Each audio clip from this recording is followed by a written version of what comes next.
Fenwick Estate Auction, Claremont, Indiana, a Thursday in March. Bennett Hale stood at the back of the room with his hands in the front pocket of his hoodie, watching the auctioneer move through lot after lot, the way water moves around rocks. Smoothly, without stopping. He'd driven 2.5 hours in a truck that smelled like motor oil and fast food wrappers. And he'd left Cora with the Pedersons next door, and he was standing in the back of a room full of people who had more money and better shoes than he did, looking at a clock. Not at the clock, at the movement inside the clock. The case was a wreck. Walnut veneer peeling off one corner, the glass on the pendulum door cracked diagonally, the finial on top missing entirely. Someone had set it on the preview table with the door hanging open, which was either careless or lucky, because it meant Bennett could see the escapement from 8 feet away without touching anything. He'd taken one look and stood there for 45 seconds, and then walked to the registration desk and picked up a paddle. The woman behind the table, whose name tag said Renata Foss, lot coordinator, looked at his hoodie and then at the form he filled out and didn't say anything. He went back to the wall and waited. 2 days before, he'd been doing homework at the kitchen table with Cora when the auction house email came through. Cora was 7 and had opinions about long division that she expressed by sighing loudly every 4 minutes. Bennett was reading the lot sheet on his phone with one thumb while helping her carry the 2 with the other hand. He almost closed the tab. Then he scrolled to lot 22 and stopped. The photo was bad. Whoever had taken it had used the flash from too close and blown out the center of the image entirely. But the edge of the movement was visible in the lower right corner of the frame, the wheel configuration, the angle of the pallet fork, and something about the way the plates were spaced that didn't match anything a furniture-grade clockmaker would produce. He'd put his phone face down and helped Cora with the rest of the long division. After she was in bed, he went to his desk in the spare room, which was also a storage room, and also where he kept his reference books, and he pulled down 3 of them and spent 90 minutes cross-referencing what he'd seen in that photograph against documented movement patterns from American precision clockmakers working between 1850 and 1895. At 11:30, he sat back in his chair and looked at the ceiling. Then he called his neighbor Deb Pedersen and asked if she could take Cora Thursday. The preview at Fenwick ran from 8 to 10. Bennett arrived at 8:15 and walked straight to lot 20 and spent 20 minutes with it, which was longer than anyone else had spent on anything in the room. He had a loop in his jacket pocket, and he used it. He had a small flashlight, and he used that too, working the beam along the edge of the movement through the open pendulum door, not touching, just looking. The signature was there. Not obvious. Partially obscured by a repair someone had done badly in what looked like the 1940s. A replacement part that didn't quite fit and had been forced in with a shim that shouldn't exist. But behind the repair, stamped into the bottom plate in letters small enough that you'd miss them without magnification. Alderman & Co., Cincinnati, 1877. Bennett stood up and clicked off the flashlight and put it back in his pocket. A man behind him said something to his companion. Bennett caught the words junk and decorative and not worth the trouble. The man had on a sport coat with an auction house lanyard and carried himself like someone who had been buying and selling estate pieces for decades. His name turned out to be Harlan Voss. He ran an antique dealership out of Carmel and had a regular booth at 3 regional shows. Harlan didn't look at Bennett. He moved on to lot 23. Bennett looked at the clock one more time. Then he went to the back wall and stood there until lot 22 came up. The opening bid was set at $60. Renata called for it twice. Then Bennett raised his paddle. Harlan turned around and looked at him, not at the clock. At Bennett. The look lasted about 2 seconds and said everything it needed to say. Who let this person in? No other bids came in. Renata brought the gavel down at $60 and wrote Bennett's number in the column without making eye contact. Harlan said something to the woman beside him. She covered a smile. Bennett walked to the front to initial the receipt. He got the clock home in the passenger seat of the truck, wrapped in a moving blanket he kept behind the seat for exactly this kind of situation. Cora was at school. He set the clock on his workbench in the garage and didn't unwrap it immediately. He stood there for a moment with his hands at his sides, looking at the shape of it under the blanket, the way you look at something you're not ready to start yet.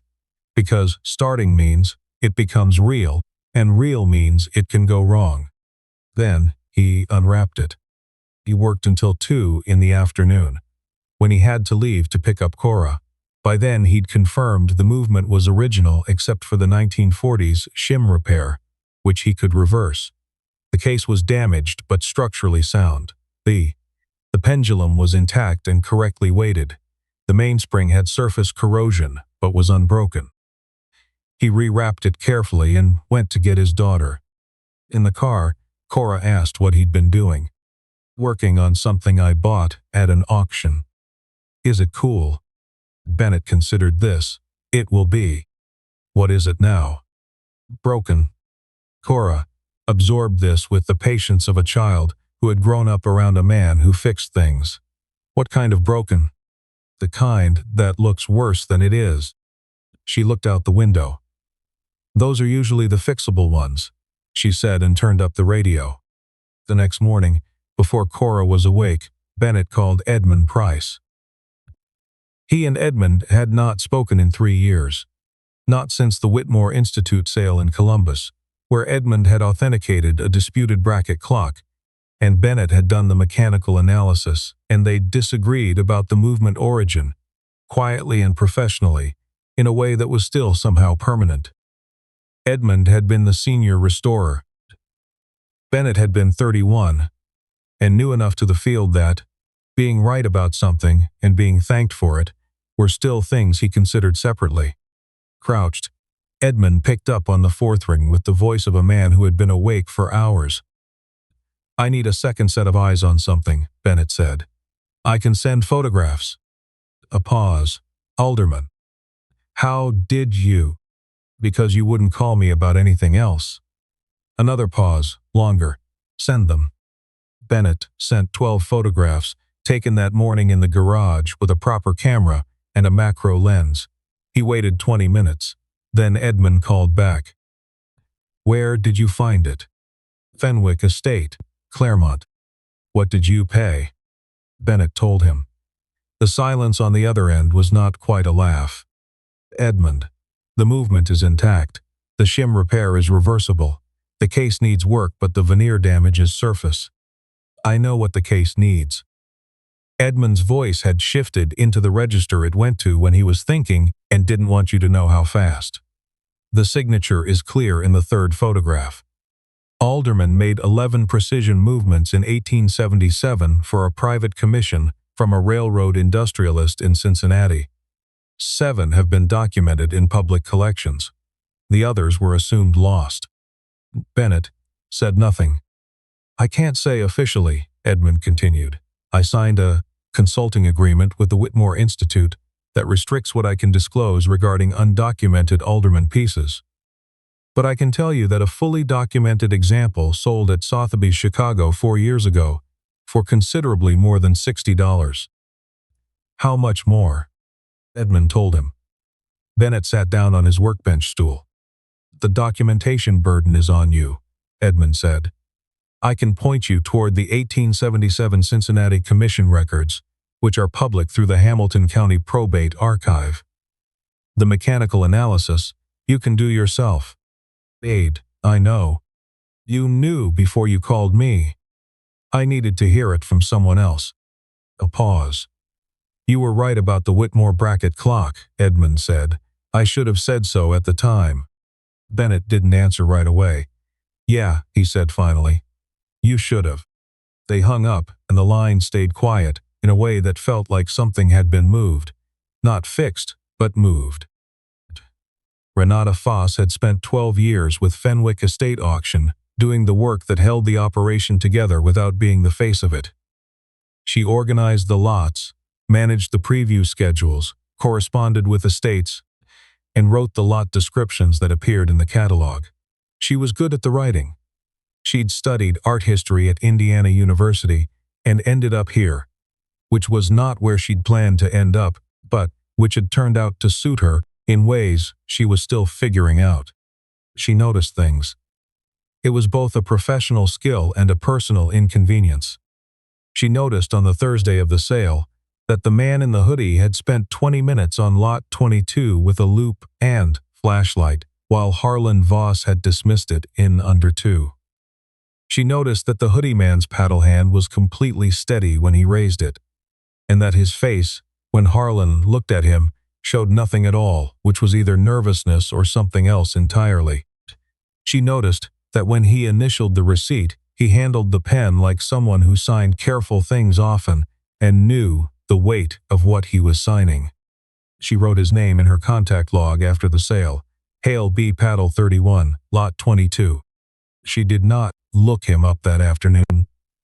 She waited until the following morning, which she told herself was professional restraint, and which was actually something else. She found a website built in 2019. Hale Horological Restoration, Maplewood, Indiana, sparse. A few photographs of completed work, a contact form. A section titled, "About that said he'd been working in mechanical clock and watch restoration for 15 years, trained under 2 named restorers she recognized from the field, and that he specialized in American precision movements from the 19th century. No social media, 1 review that said the only person I'd trust with my grandfather's clock, and was dated 2 years ago." She closed the browser. She opened it again. Crouched. The first week was documentation. Bennett photographed every component of the movement before he touched anything, creating a record organized by sequence number that he stored in 2 places. He ordered Hamilton County Probate Archive records from 1876 and 1877, which arrived as scanned PDFs, and which he read carefully over 2 evenings after Cora was asleep, cross-referencing the commission records against the Alderman movement specifications Edmund had described. He found the entry on the 2nd evening. Alderman and Co., Movement Commission, Cincinnati, September 1877, 12 units, private order, Keswick family estate. The Keswick name appeared in 2 subsequent entries, an estate probate in 1901 and a secondary probate in 1939 for the dispersal of household contents. Fenwick was in Claremont. The Keswick estate had been in Claremont. He sat back and looked at the ceiling for a long time. Cora came in for a glass of water. She saw his face and said, "Good or bad?" "Good." She got her water and went back to bed. He went to the garage and stood at the workbench and looked at the clock under the work light and understood what he was looking at in a way that had moved past hypothesis into something more solid. He had a movement, a documented commission, a probate chain, and the gap between 1939 and a Thursday in March in Fenwick's auction house was a story he didn't need to tell completely. He needed to bridge it well enough that the documentation could support the claim. He looked at the calendar. 8 weeks until the Fenwick spring sale. He put it back on the wall and started making a list. Cora came to the garage on Saturdays. She had a spot on the stool near the window where she did her reading, and she would sit there for long stretches in a silence that she had, as far as Bennett could tell, inherited directly from him. Occasionally she asked questions. How do you know when a clock is the right kind of old? He was working on the case veneer, applying consolidant to a section that had lifted and needed stabilizing before he could address the finish. What do you mean by right kind? Like valuable old versus just old. You look at how it was made, the choices the maker made, whether those choices were made by someone who was solving a problem or just following a pattern. Cora thought about this. How can you tell the difference? Experience, and caring about it enough to look carefully. Nuke, what if you're wrong? Then you're wrong. He set down the brush and looked at her. But usually if you've looked carefully enough and you care enough, you're not wrong. She went back to her book. After a few minutes, she said without looking up, "Is that what happened with Mom?" He was quiet for a moment. "What do you mean?" "You looked carefully, and you cared. Were you wrong?" He set the brush down again. "No, I wasn't wrong about her. She just left anyway. People can be worth knowing, even if they leave." Cora turned a page. "That's very mature of you." He laughed. It surprised him, the completeness of it. "Where did you hear that?" "Mrs. Pedersen." He went back to the veneer. After a while, he said, "She's not wrong." On the 15th day, Harlan Voss sent a man named Pierce. Pierce arrived at the garage on a Tuesday afternoon with a business card from Voss Antiques and Estates and a tone calibrated to suggest he was doing Bennett a favor. He explained that Harlan had an interested buyer for the clock, someone who'd seen the lot listing and expressed interest after the sale. He mentioned a fair market number that was meaningfully higher than $60, but meaningfully lower than what the clock would bring at a serious auction. Bennett let him finish. "Not for sale," he said. Pierce tried several angles. He was practiced at it. He mentioned convenience, liquidity, avoiding the uncertainty of auction, the buyer's particular interest in this type of piece.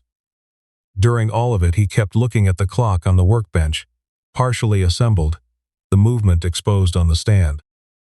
Bennett stood between Pierce and the workbench. "Not for sale," he said again. Pierce left. Bennett watched the car go down the street and turn at the corner. Then he went back to the workbench and didn't think about Harlan Voss again that day. That evening, Harlan called Renata at Fenwick. He had her number because she had made the professional error of giving it to him 2 years ago, when he was a reliable source of estate referrals, and she hadn't yet calibrated exactly how reliable she wanted him to be. He asked, in the tone people use when they expect compliance, whether she could share any provenance documentation from the Lot 22 file, prior estate records, anything the consignor had disclosed. Renata said lot files were internal and she wasn't able to share them. Harlan mentioned that Voss Antiques had referred 4 estates to Fenwick in the past 18 months. Renata said she appreciated the referrals and that she had answered his question. She ended the call.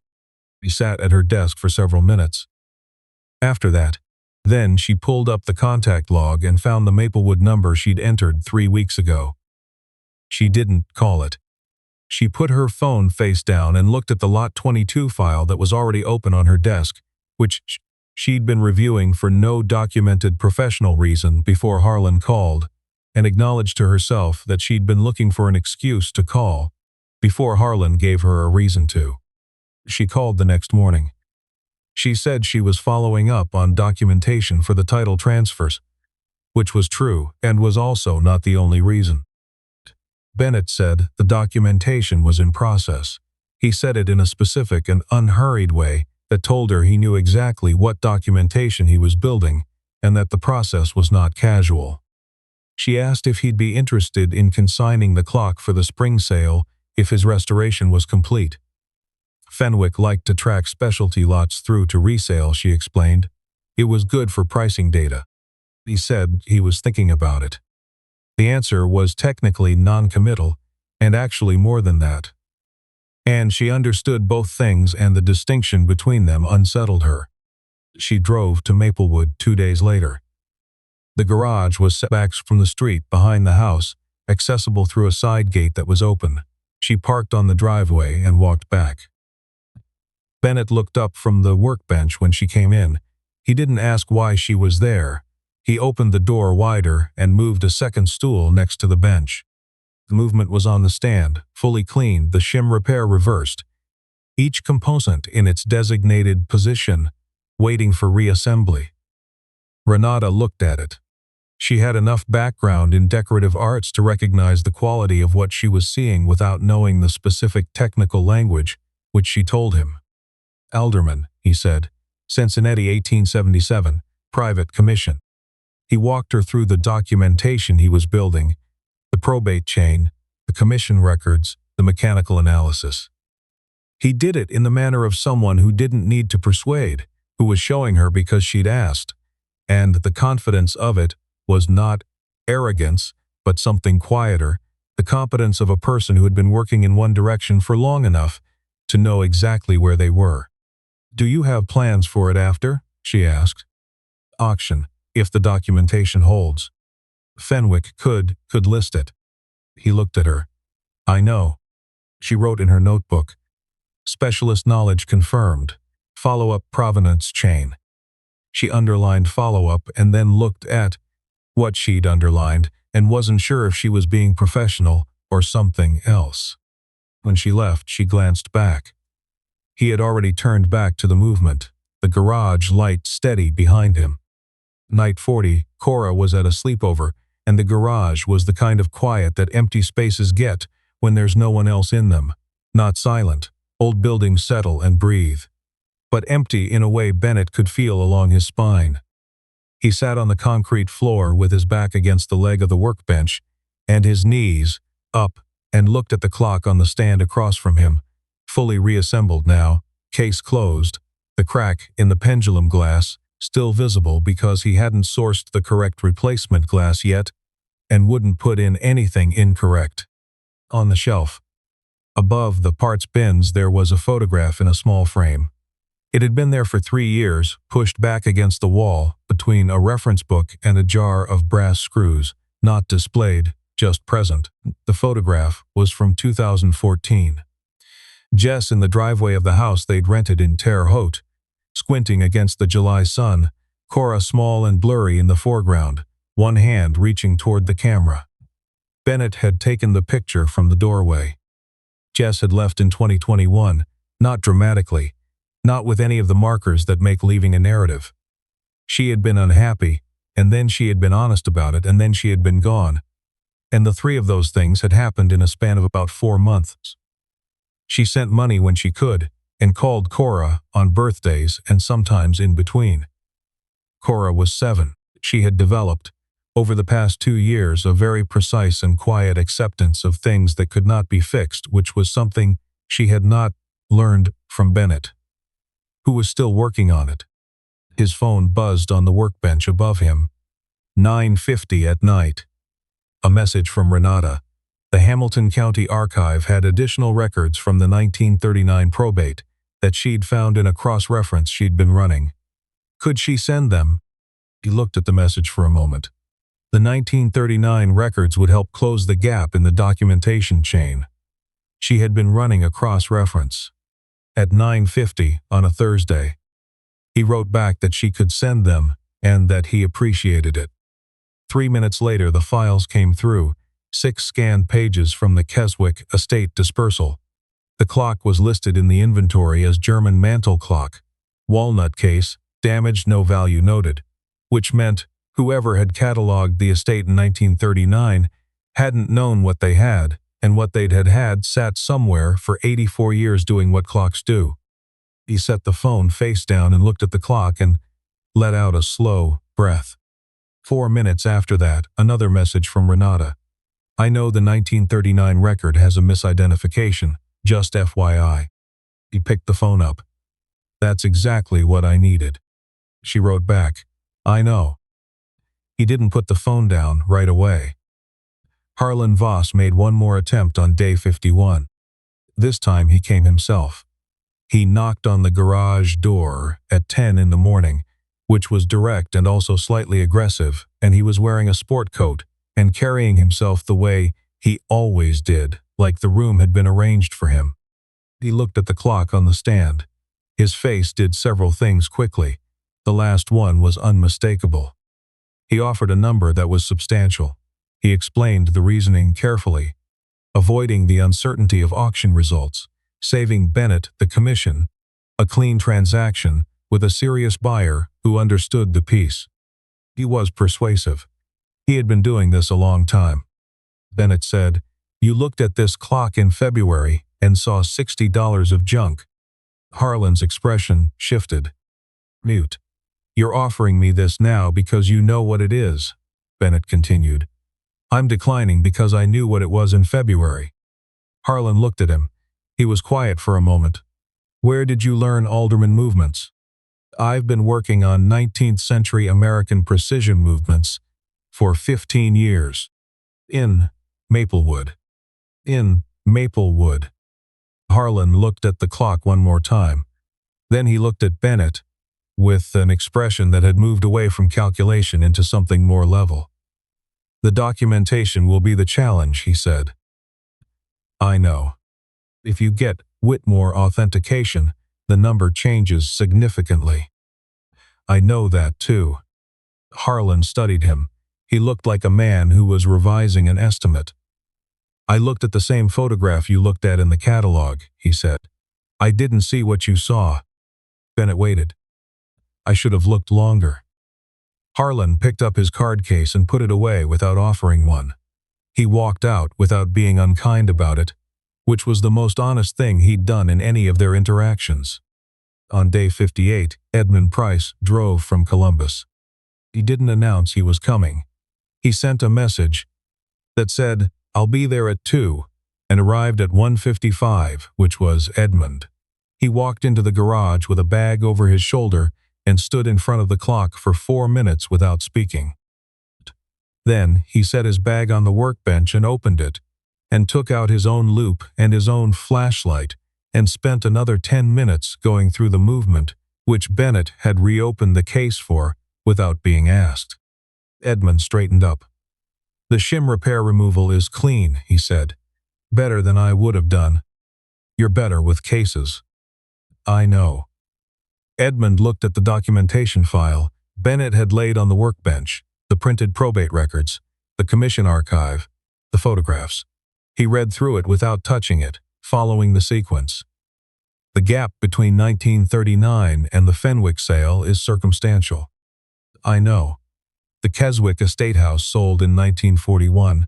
I have the property transfer record. The buyer was a Hargrove family who were in Claremont until 1987.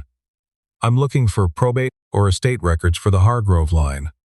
Edmund looked at him. What made you look at the Hargrove transfer? Renata Foss at Fenwick. She runs title research for estate consignors. She found the property chain.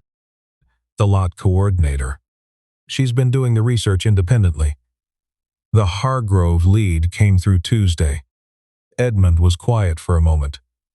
I can submit a formal examination report under my own name, he said. Not authentication, examination, describing the movement characteristics, the construction methodology, the materials, consistent with documented alderman work. I'll note the commission records correlation. I will not overstate the certainty, and I will not understate the evidence. That's exactly what I need. I know what you need. I've known since you called. He picked up his loupe and put it in his jacket pocket. The Whitmore Institute will see the report. They may respond. I can't control that, and I won't try to influence it. I'm not asking you to.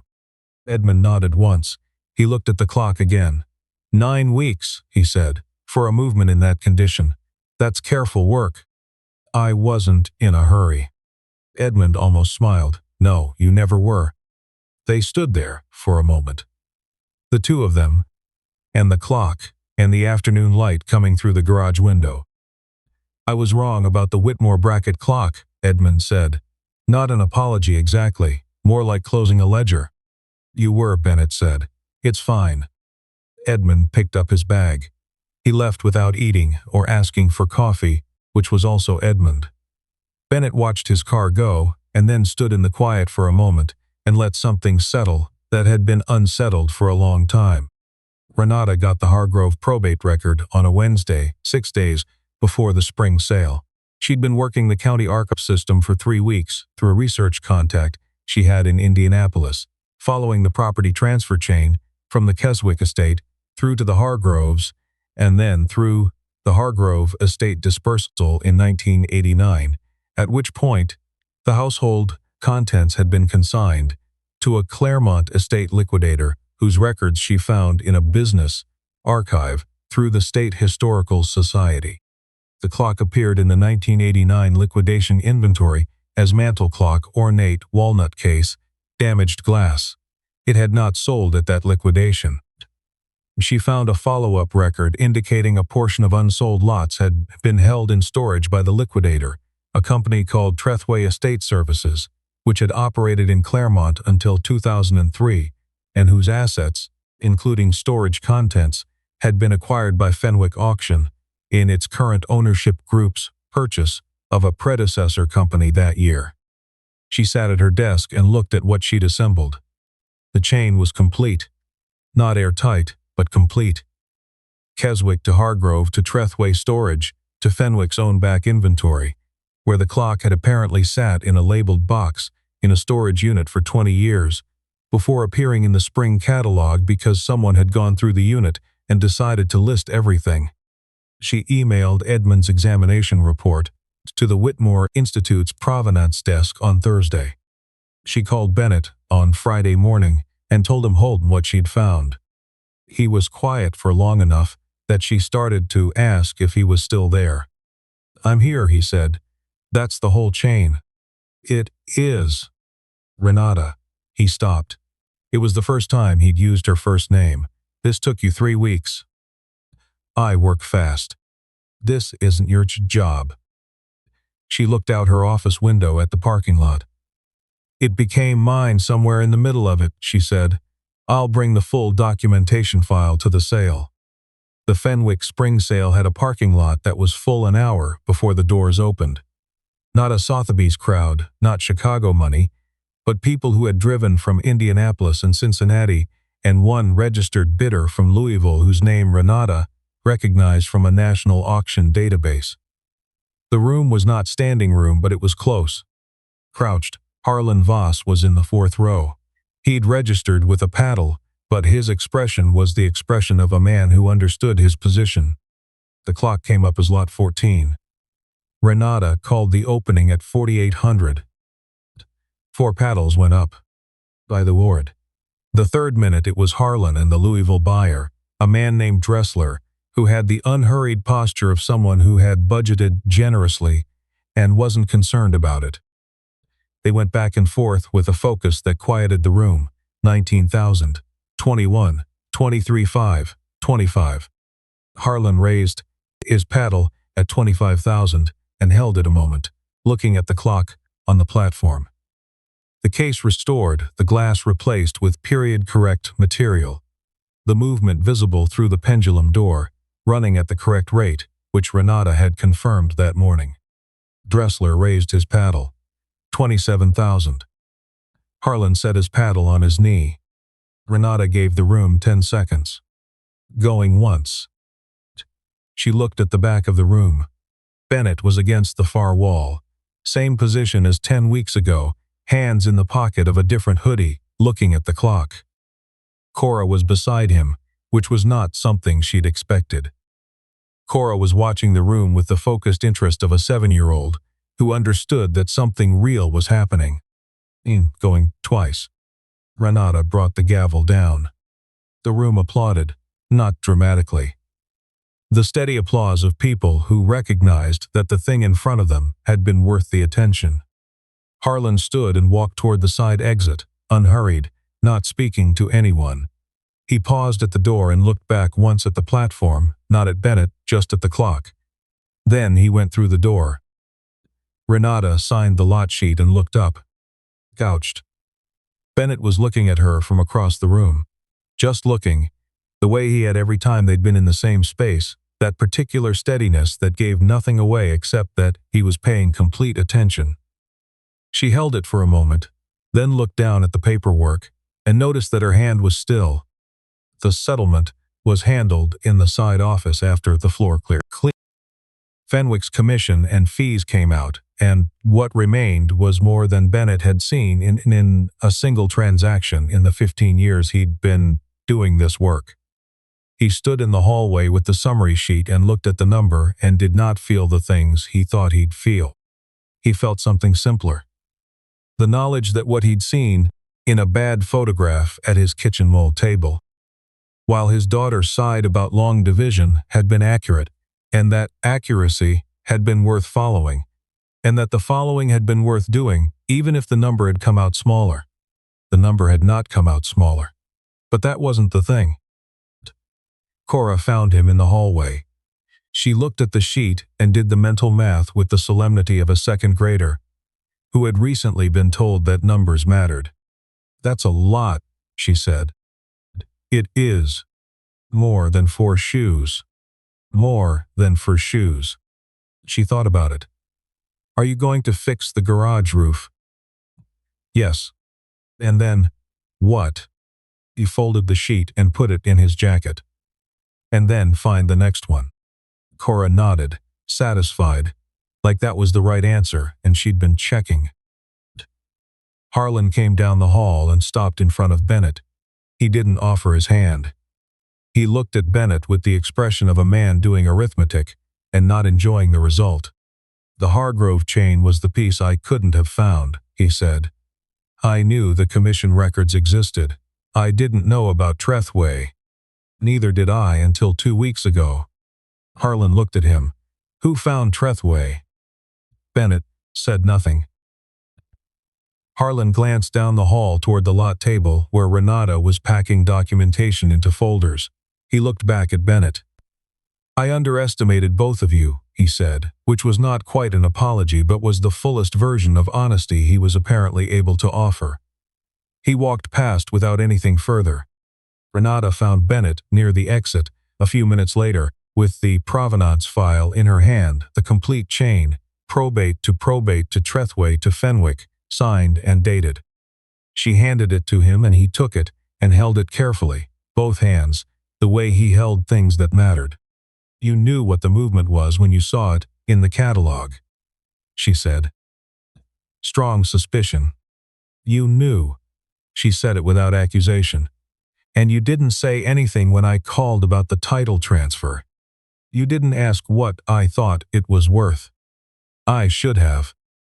"You figured it out." She looked at him. "When did you know that I was looking into it?" "When you found the Hargrove property transfer before I did," he said. "That's not something you do on a routine lot follow-up." She didn't have an answer for that. She was used to being the one who had done the reading, who held the information, who set the terms of a conversation. The particular experience of being seen and not mentioned was unfamiliar, and she found she didn't dislike it. "The Whitmore Institute responded to Edmund's report," she said. "They're requesting an in-person examination." "I know. Edmund called this morning. If they confirm provenance, the sale price looks different." "I know." She adjusted the strap of her bag. "Will you go back to estate sales?" "That's what I do. Fenwick would like the next one when you find it." He looked at her. The question was professional, and both of them understood that it was not only that. "I'll keep you posted," he said. Crouched. Cora appeared from around the corner, at a half-run and stopped when she saw Renata. She looked at her with the frank and uncomplicated assessment of someone with no reason to be anything other than direct.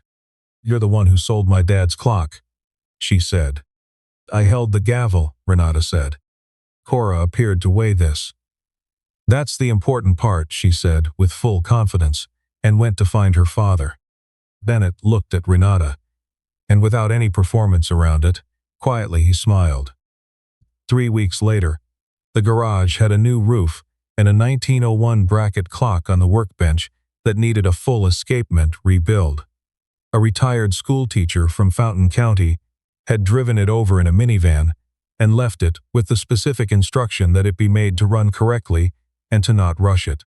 Bennett was under the movement when Edmund's truck pulled into the driveway. Edmund came in and sat on the stool, without invitation, same as always, and looked at the bracket clock for a long moment. "Whitmore Institute wants to talk," he said. Bennett kept working. "I know, I got the letter.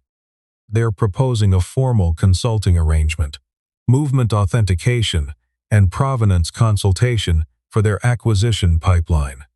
Edmund picked up his coffee mug, though there was no coffee in it. "I may have recommended you." "You did recommend me. The letter says so." Edmund set the mug down. "You should take it." "I'm thinking about it." Edmund didn't push. He had spent a long career learning that some men thought better when they weren't being pushed, and he had not always been good at that, but he was getting better. They sat there for a while, the two of them, and the bracket clock, and the sound of tools, and the late spring light coming in through the open garage door.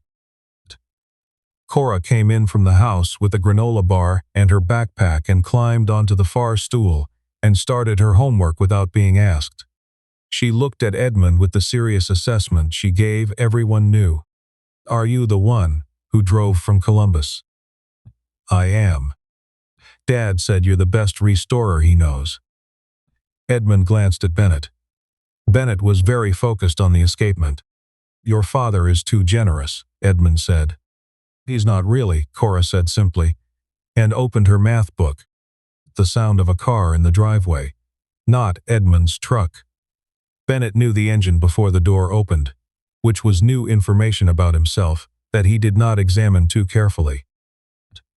Renata came through the open garage door without knocking, which she had stopped doing at some point that neither of them had officially noted. She had a folder in one hand and a coffee from somewhere in the other, and she stopped in the middle of the garage and looked at the bracket clock on the bench. 1901, she said. "Give or take." She set the folder down next to the movement and opened it.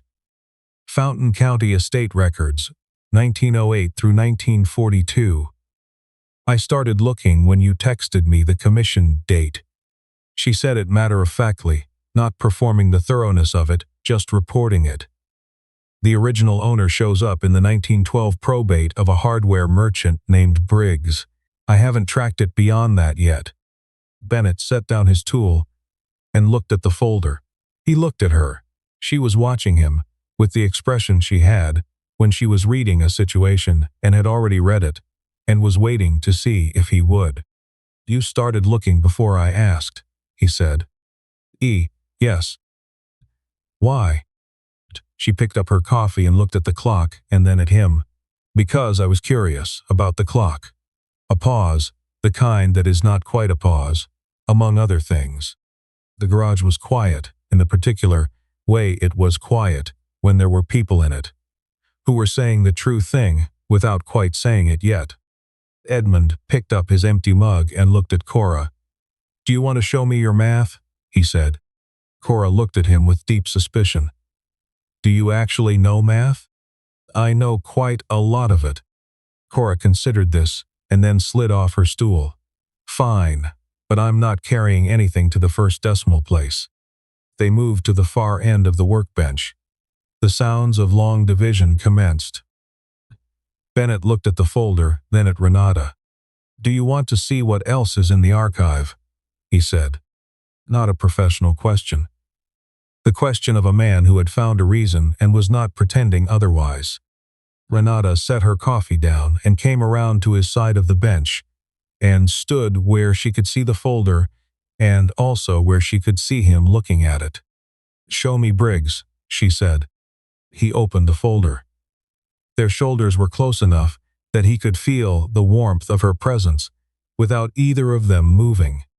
Outside, the Indiana afternoon was doing what May afternoons do in that part of the country, light and cloud taking turns, the kind of light that doesn't quite commit but stays anyway. It came in through the garage door in long low angles and laid across the concrete floor in shapes that shifted slowly, and none of the four people in the garage were looking at it, because they were each attending to something that mattered, and that, as it turned out, was enough. I keep thinking about the moment Bennett stood at the back of that preview room with a loop in his pocket, while everyone else walked past lot 22 without stopping. $60.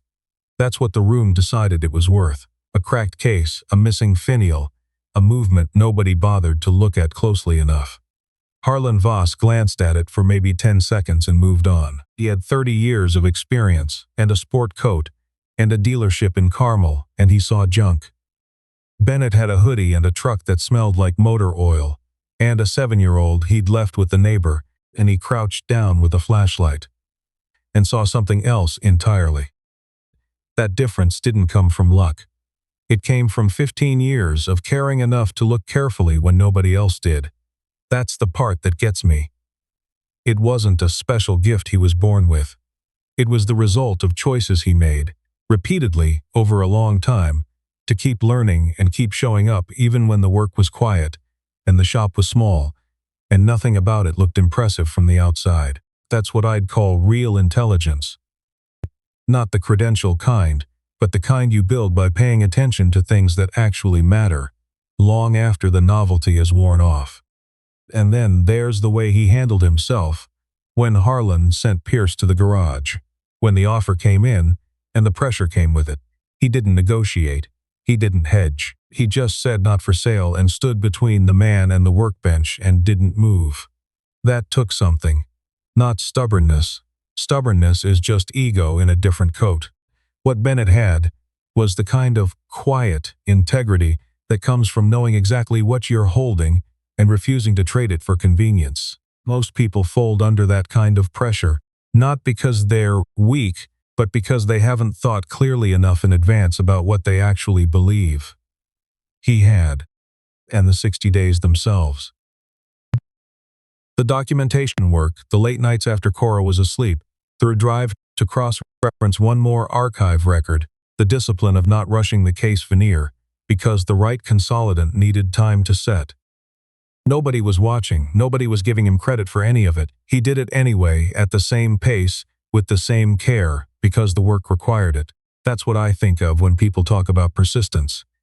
Not the dramatic kind, the grinding kind. The kind that looks exactly like an ordinary Tuesday in a garage in Maplewood. What I take from Bennett and Renata both is that the people who end up finding the real thing are usually the ones who kept looking after everyone else decided there was nothing to see. Renata spent 3 weeks tracking a probate chain through county archives that had nothing to do with her job description, not because anyone told her to, but because she'd gotten curious and took that seriously. Edmund drove from Columbus without being asked, and said the true thing about the Whitmore bracket clock, 3 years too late, but said it anyway. Those are small acts of honesty that don't make headlines. They just make things work. Cora said it plainest. The way kids do. Those are usually the fixable ones.